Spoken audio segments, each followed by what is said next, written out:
It is almost 1 year na nagkaroon tayo ng Atome card at nakagamit na rin tayo ng Atome Cash Loan, C-Bank Credit, S-Loan at G-Loan. Kaya ma-compare natin kung alin sa mga ito ang magandang gamitin at user-friendly. User-friendly naman po sila lahat. Pero may isa sa kanila na talagang magandang gamitin. Kaya huwag na nating patagalin. Umpisa na natin ang video.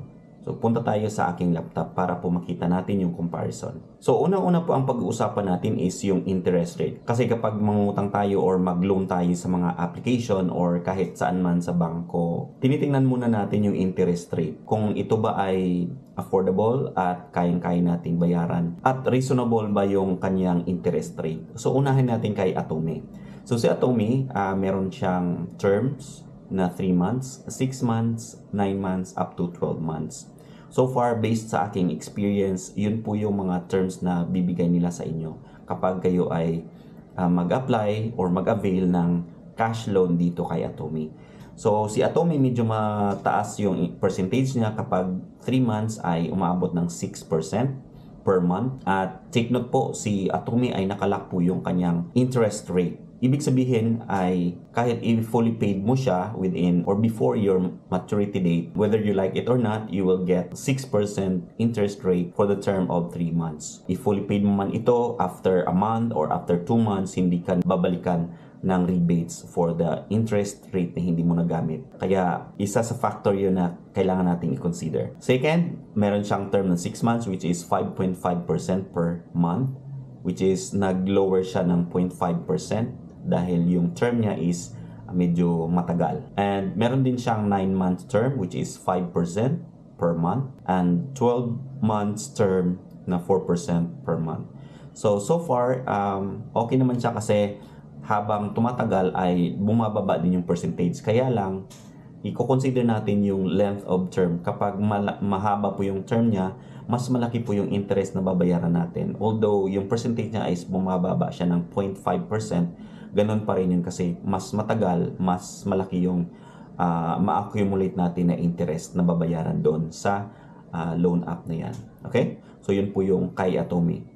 Second, dito naman tayo kay C-Bank. Kay C-Bank, meron din siyang 3 months, 6 months, 9 months, and 12 months. Pero, take note po, si C-Bank ay meron siyang flat rate na 2.95% per month. Long term man yan or short term, kagaya ng 3 months, the same percentage po ang china-charge niya. At ang maximum length ng kanyang term so far as of this time is 12 months. So, 2.5% pa rin. So, for me, it's an advantage kasi matagal man or maiksi yung panahon na paglo-loan mo kay C-Bank ay the same percentage po yung binibigay nila. Maganda po kay C-Bank ay pwede po kayong makakuha ng cashback or rebates kapag po ay binayaran nyo ng full yung inyong loan kay C-Bank. Which is, babayaran nyo lang po yung 300 or I think it's equivalent to 3% or at least 300 ng inyong loan na hindi pa nag-due. For example, humiram ka ng 5,000 and then within 6 months mo siyang babayaran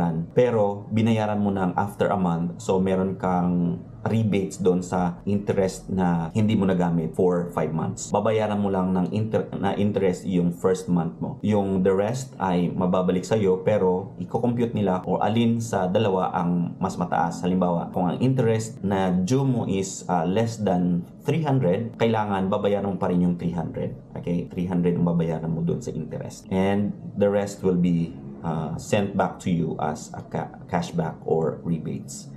Sa S-Loan naman, ito yung si S-Loan, meron siyang 3 months, 6 months, 9 months, at 12 months. Kagaya ni Atome, C-Bank, si S-Loan ay hanggang 12 months so far as of this time. Pero ang interest rate niya is medyo mataas. Nakapag-flat rate din siya ng 4.95% per month. So kapag nag-loan ka ng 3 months, 6 months, 9 months, 12 months, the same interest rate ang babayaran mo. And take note, si Atome at saka si S-Loan ay meron po siyang processing fee which is 1% of loan amount. Whereas si C-Bank ay wala po siyang processing fee. And last but not the least is itong si G-Loan. Si G-Loan meron siyang terms na 3 months, 6 months, 9 months, 12 months or more. Aabot na siya ng 24 months. Ang advantage kay GLoan is the longer the term, the lesser the percentage or the interest rate. Kung okay naman yung credit history mo kay GLoan, mas mababa yung interest rate. Pero kung baguhan ka or bago ka pang nagkaroon ng GLoan, medyo mataas yung interest rate niya. So 3 months is 6%, at more than 12 months is aabot siya ng 1.59%. So far in my experience, nakakuha po ako ng 1.59% per month na interest rate dito kay GLoan. Okay? So yun po yung about sa interest. Now, dito tayo sa availment. Ano yung availment? Kung how many times ka pwedeng mag-avail dito sa mga loan app na ito. Unahin natin kay Atome. Previously, one time lang pwedeng mag-loan kay Atome. Trinay ko, meron pa akong balance kay Atome, pero trinay ko siyang mag-request for loan, and it says that you have to pay your previous loan before you can have another loan. So, one time lang. Pero lately, inopen ko ulit yung aking app. Pwede nang maka-loan ng second loan dito kay Atome. I don't know if third or fourth pwede pa, kasi hindi ko naman in-avail yun so far, yung second loan na in-offer nila sa akin. Based on my experience, twice at a time. Pwede kang mag-loan twice at a time based on your Atome credit history. So, depende po sa kanila. Sila po ang nagbibigay ng credit limitations sa kanilang mga users. Kay Cbank, multiple times po pwede kang mag-loan dito kay Cbank. So, kahit ilang beses ka mag-loan dyan, as long as meron kang credit limit, you can get a loan from Cbank. You can enjoy it. And you can loan for as low as 500 pesos. So, kay S-Loan, kagaya ni Cbank, pwede ka rin mag-loan kay S-Loan ng multiple times, at least 500 pesos or 2,000. So, kay GLoan, depende po sa credit limit, and you can only take 2 to 3 times loan. So, yun po yung availment. So far, ang maganda dito is si Cbank at saka si S-Loan when it comes to availment. When it comes to interests, Cbank and GLoan yung maganda. Punta tayo kay processing fee. Nabanggit ko kanina na si Atome ay meron siyang processing fee na 3% of the amount that you want to loan. Si Cbank is 0 processing fee. Meron lang siyang documentary stamp na 0.15% something. I'm not really sure about the percentage, basta medyo maliit lang siya. Okay? Then si S-Loan ay 3%, kagaya ni Atome 3%, at saka si GLoan is 3%. So when it comes to processing fee, goods kay Cbank. So far, meron tayong 3 points kay Cbank and the rest are just, following the score. Okay? Next, processing time. Of course, these are online loan applications. So when you apply for a loan, it is instantly processed. Kasi meron na silang data doon sa profile mo. So, yun lang po ang pull out nila para po ilalagay doon sa inyong application. So, kay Atome, instant. Cbank, instant. S-Loan, instant. GLoan, instant. So, saan naman siya yung inyong requested loan? For Atome, wala siyang sariling wallet, kaya papadala nila sa kay GCash or kay bank which has minimal fee. I think the processing fee or the convenience fee for Atome for disbursement via bank is nasa 2.25% or 2.5%.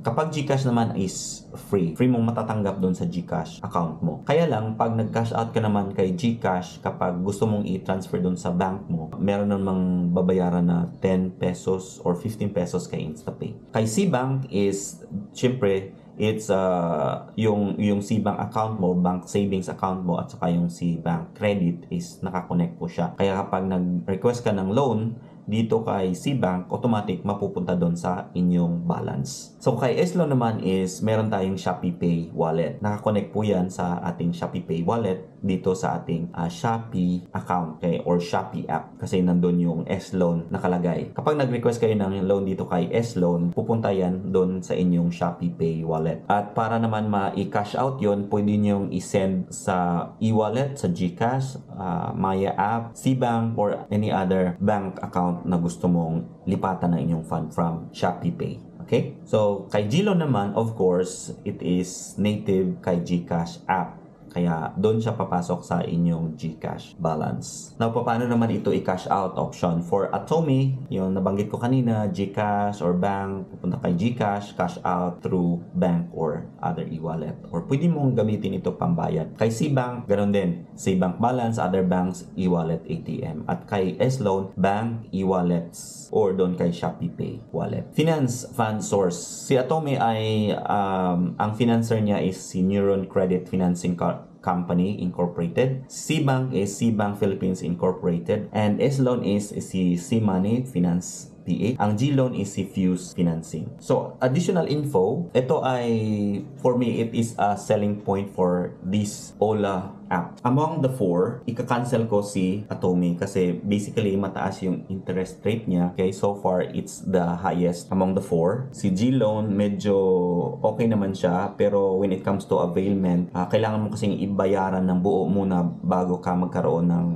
panibagong loan. Si C-Bank, okay naman siya, multiple, kaya lang kagaya ni Atomy ay kailangan mo munang bayaran yung buong loan mo bago ka makapag loan ulit based doon sa inyong credit limit, credit line. Now, ngayon si S-Loan, once na magbayad ka, automatic na update yung availability or yung credit limit mo. Parang ano siya, credit card na kapag binayaran mo yung credit, yung utang mo, tataas ulit yung inyong credit limit, dadagdagan ulit yung credit limit. So, which is available for withdrawal or loan request again. So, for me, may advantage yon kapag kayo ay, you are always in emergency and you want to avail loan immediately, then S-Loan ang pipiliin nyo. Pero kung i-consider nyo yung interest rate, which is for the S-Loan, compared to Atomy naman, S-Loan is the lowest so far. So, Atomy reject na sa interest rate for me. So, yung ginawa ko, nag-loan ako doon kasi gusto kong i-try yung system ni Atomy when it comes to cash loan. For me, okay naman siya, pero pagdating sa availment, hindi naman siya ganun ka-accessible talaga. So, medyo ako kay Atomy. Pero doon sa kay Atomy card naman, yung sa swipe at sa mga pay bills, dito gagamit tayo ng card. Okay siya. Kasi zero interest siya for 40 days at saka kapag binayaran mo siya, tataas ulit yung credit limit mo at magagamit mo siya ulit. Pero pagdating doon sa cash loan niya ay hindi ko ina-advise si Atomy. Atomy versus S-Loan ako. Ngayon, i-compare natin yung C-Bank. C-Bank, G-Loan at S-Loan. So, C-Bank for me, kung humahabol ka ng low interest at saka pwede kang maka-avail ng multiple times na more than 3, then S-Loan, then C-Bank credit is advisable. Pero kung gusto mong long term, mas mababa yung interest rate na pwede kang magkaroon ng rebates, then G-Loan. Kasi si G-Loan, kapag na bayaran mo ng buo yung inyong loan, magkakaroon ka ng rebates or ibabalik niya yung hindi mo nagamit na interest. Kagaya ni C-Bank, meron siyang rebates or cashback sa interest na hindi mo nagamit. Si S-Loan, whether you like it or not, talagang naka-fix na yung interest na babayaran mo. Babayaran mo siya ng advance or on time, then you still have to pay that same interest na chinarge nila sa iyo. So, when it comes to interest, out si S-Loan at saka si Atomy. Pero kung gusto mong mag-loan anytime, then S-Loan ang recommend ko. Pagdating sa interest rate, itong dalawang C-Bank at saka si G-Loan ang nag-aaway. So, depende na po sa inyo kung alin sa dalawa yung gusto mo, mas convenient sa'yo gamitin, si C-Bank or si G-Loan. So far for me, goods talaga is si C-Bank. C-Bank, mababa yung interest, naka-flat rate siya ng 2.95% plus maka-avail ka ng multiple times as long as meron kang credit limit. At pag nabayaran mo siya ng buo, halimbawa 5,000 binayaran mo ng buo before the term ends, then you will have the cashback at babalik po yung inyong credit limit. Okay? Pero pagdating naman sa credit limit, medyo limited lang si C-Bank eh. Mas malaki yung binibigay ni G-Loan actually. Depende rin sa inyong credit history kay G-Loan. kung good payer ka at lagi kang active, hindi ka na-relate sa inyong payment kay GLoan, then good si GLoan when it comes to credit limit. Kasi umabot nga ako ng almost 100,000 na credit limit kay GLoan. Kay S-Loan, nasa 60,000. Kay C-Bank, nasa 50,000, 45,000 to 50,000 pa lang. And then si Atomy is 45,000 yung credit limit. So, sa inyo na bahala, kayo na bahala kung alin sa apat na ito ang gusto nyo or i-try. Pero based on my experience, C-Bank is the best. Second, si GLoan, S-Loan, and Atomy. Yun po ang sa akin. Okay? So, sana po ay nakabigay ako ng insight and information at nakatulong sa inyo kung alin sa apat na ito ang gusto nyong gamitin para po sa inyong paglo-loan. Kasi pitch at peligro, kailangan natin mag-loan at be responsible borrower lang. Kailangan hindi tayo malate kasi pag nalate tayo, meron tayong penalty na babayaran. Plus, magkakaroon tayo ng record na delinquent borrower tayo. Kaya kailangan nating iwasan yan para po goods ang ating credit history sa mga loan app na ito. Kasi magagamit din natin yan in the future kung gusto nating mag-borrow sa ibang mga loan application at gusto nating tumaas yung ating credit limit din. Kailangan nating panatilihin yung ating record clear. Okay? So, yan lang po ang aking mai-share sa inyo. Maraming salamat po sa inyong panonood at don't forget to give me a like and share your comments down below kung ano po yung mga experience nyo sa mga loan applications na ito. At see you next time. Don't forget to subscribe to this channel and goodbye.